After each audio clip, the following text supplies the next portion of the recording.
তোমরা আমাকে অনেকেই জিজ্ঞেস করো যে ভাইয়া আইএলটিএস ছাড়া বিদেশে পড়াশোনা করতে যাওয়া সম্ভব কিনা। সত্যি বলতে এই প্রশ্নের উত্তর এক কথায় দেওয়াটা কোয়াইট টাফ, কিন্তু হ্যাঁ, আজকের এই ভিডিওটি দেখার পরে আমি আশা করছি তোমার এই ব্যাপারে সমস্ত কনফিউশন দূর হয়ে যাবে এবং তুমি ডিসিশন নিতে পারবে যে আইএলটিএস ছাড়া বিদেশে যাওয়া তোমার জন্য সঠিক সিদ্ধান্ত হবে কিনা। আজকের এই ভিডিওটিকে আমি দুইটা সেগমেন্টে ভাগ করেছি। প্রথম সেগমেন্টে আমি আলোচনা করার চেষ্টা করব যে উইদাউট আইএলটিএস এ তুমি কোন কোন দেশে পড়াশোনা করতে যেতে পারবে এবং এটার বেনিফিট গুলো কি কি, এবং দ্বিতীয় সেগমেন্টে আমি আলোচনা করার চেষ্টা করব উইদাউট আইএলটিএস এ পড়াশোনা করতে যেতে চাইলে তোমার জীবনে কি ধরনের প্রবলেম নেমে আসতে পারে। প্রথমে আমি বলতে চাই, যদি তুমি আইএলটিএস ছাড়া বিদেশে পড়াশোনা করতে যেতে চাও তাহলে তোমার আসলে কি কি রিকোয়ারমেন্ট ফুলফিল করতে হবে। প্রথমত এমওআই থাকতে হবে। এমওআই সার্টিফিকেট হচ্ছে medium of instruction. Medium of instruction যদি তোমার ইংলিশ হয়, অর্থাৎ বাংলাদেশে তুমি যে 4 বছরের ব্যাচেলর ডিগ্রি কমপ্লিট করেছো সেটা যদি ইংলিশ মিডিয়ামে হয়ে থাকে তাহলে সেটার সার্টিফিকেট দিয়েও তুমি পৃথিবীর অনেক দেশেই অ্যাপ্লাই করতে পারবে আইএলটিএস এর পরিবর্তে এমওআই সাবমিট করে। পৃথিবীর অনেক দেশের অনেক ইউনিভার্সিটি কিন্তু এমওআই সার্টিফিকেট অ্যাকসেপ্ট করে। তুমি যদি পৃথিবীর সবচেয়ে বড় বড় যে কান্ট্রিগুলো ইউএসএ, ইউকে, কানাডা, অস্ট্রেলিয়া কিংবা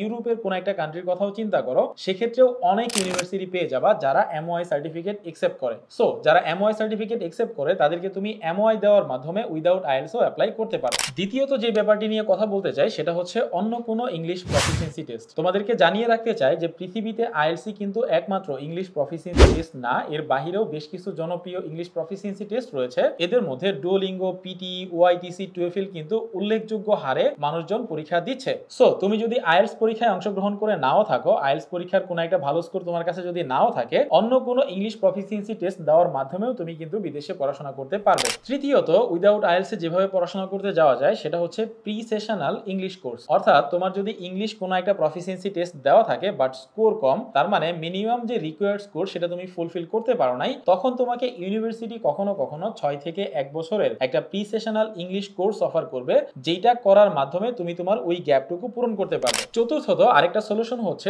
যদি তোমার কোনো ইংলিশ প্রফিসিয়েন্সি টেস্ট না থাকে অথবা যদি থেকেও থাকে এবং তোমার স্কোর কম থাকে, সেক্ষেত্রে পৃথিবীর অনেক ইউনিভার্সিটিতে তুমি বেশ কিছু প্রাইভেট ইউনিভার্সিটি পেয়ে যাবে অথবা লো র্যাঙ্কের ইউনিভার্সিটি পেয়ে যাবে যারা উইদাউট আইএলটিএস ও স্টুডেন্ট অ্যাকসেপ্ট করে। তবে এক্ষেত্রে এইসব ইউনিভার্সিটিকে অ্যাভয়েড করতে পারাটা ভালো, কেননা এইসব ইউনিভার্সিটিতে ভিসা রিজেকশনের হার অনেক বেশি থাকে। পঞ্চম যে ব্যাপারটি নিয়ে কথা বলতে চাই সেটা হচ্ছে ফাউন্ডেশন বা পাথওয়ে প্রোগ্রাম। তুমি যদি স্পেশালি ইউকে, কানাডা, অস্ট্রেলিয়াতে পড়াশোনা করতে যেতে চাও এবং তোমার হাতে কোনো এমওআই সার্টিফিকেট কিংবা অন্য কোনো ইংলিশ প্রফিসিয়েন্সি টেস্ট না থাকে, তাহলে এই কান্ট্রিগুলোর অনেক ইউনিভার্সিটি রয়েছে যারা তোমাকে ফাউন্ডেশন কোর্স অফার করবে। অর্থাৎ তুমি 1 বছরের একটা পাথওয়ে প্রোগ্রাম কমপ্লিট করার পরে তুমি ডিরেক্ট কোর্সে অ্যাপ্লাই করতে পারবে। সো এই ছিল 5টি ওয়ে, যে 5টি ওয়ের মধ্যে যে কোনো একটি তুমি কিন্তু বেছে নিয়ে উইদাউট আইএলটিএস এ বিদেশে পড়াশোনা করতে যেতে পারো। চলো এবার উইদাউট আইএলটিএস এ পড়াশোনা করতে গেলে কি কি ধরনের প্রবলেম তুমি ফেস করতে পারো সেটা নিয়ে কথা বলি। প্রথমত যে ব্যাপারটি তোমার গুরুত্বের সহকারে কনসিডারেশনে নিয়ে আসা উচিত সেটা হচ্ছে ভিসা রিজেকশন। অনেক সময় তোমার যদি কোনো ইংলিশ প্রফিসিয়েন্সি টেস্ট না থাকে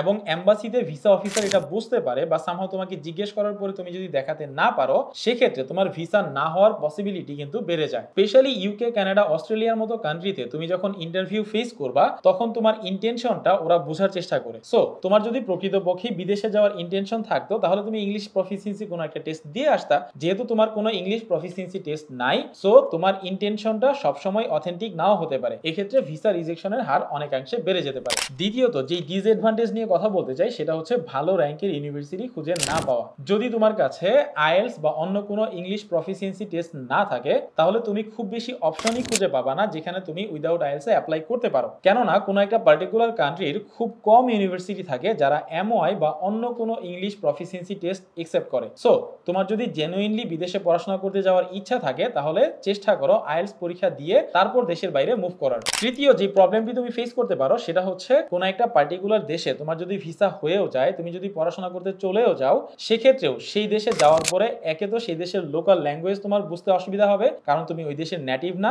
দ্বিতীয়ত ইন্টারন্যাশনাল স্টুডেন্টদের সাথে কমিউনিকেশন করার একমাত্র ওয়ে হচ্ছে ইংলিশ ল্যাঙ্গুয়েজ। সো তোমার যদি ইংলিশে একটা ভালো দখল না থাকে তাহলে সেক্ষেত্রেও কিন্তু তোমার কমিউনিকেশনে একটা ভালো সমস্যা হয়ে যেতে পারে। চতুর্থত তুমি যদি উইদাউট আইএলটিএস এ পড়াশোনা করতে যেতে চাও, সেক্ষেত্রে তোমার আরো একটা মেজর প্রবলেম হতে পারে, সেটা হচ্ছে ভালো চাকরির অফার না পাওয়া। অর্থাৎ তুমি বাংলাদেশ থেকে ভিসার জন্য অ্যাপ্লাই করলে উইদাউট আইএলটিএস এ ভিসা পেয়েও গেলে তুমি যে দেশে পড়াশোনা করতে যাচ্ছ সেটা হতে পারে ফ্রান্স, জার্মানি, ইতালি বা অন্য কোনো একটা কান্ট্রি, সেই কান্ট্রির নেটিভ ল্যাঙ্গুয়েজ স্বাভাবিকভাবেই তুমি পারবে না যেহেতু তুমি ওই কান্ট্রিতে নতুন। সো সেকেন্ড যে অপশনটা, ইন্টারন্যাশনাল কমিউনিটিতে তোমার যদি সার্ভাইভ করতে হয় তাহলে মাস্ট তোমাকে ইংলিশ জানতে জানতেই হবে। সো ইংলিশে যদি তোমার একটা ভালো দক্ষতা নাই থাকে তাহলে তুমি কিন্তু কোনো একটা ভালো জবও সিকিউর করতে পারবে না। পঞ্চম এবং সবচেয়ে ইম্পর্টেন্ট যে ব্যাপারটা, স্কলারশিপের সুযোগ হাতছাড়া হয়ে যাওয়া। অর্থাৎ পৃথিবীতে যত ভালো ভালো স্কলারশিপ রয়েছে প্রত্যেকটা স্কলারশিপেই একটা আইএলটিএস এর মিনিমাম স্কোর রিকোয়ার্ড থাকে। সো তুমি যদি আইএলটিএস পরীক্ষায় নাই বসো, আইএলটিএস এক্সামের প্রিপারেশন নাই নাও, তাহলে তুমি সেই স্কলারশিপ গুলোতে অ্যাপ্লাই করতে পারবে না। সো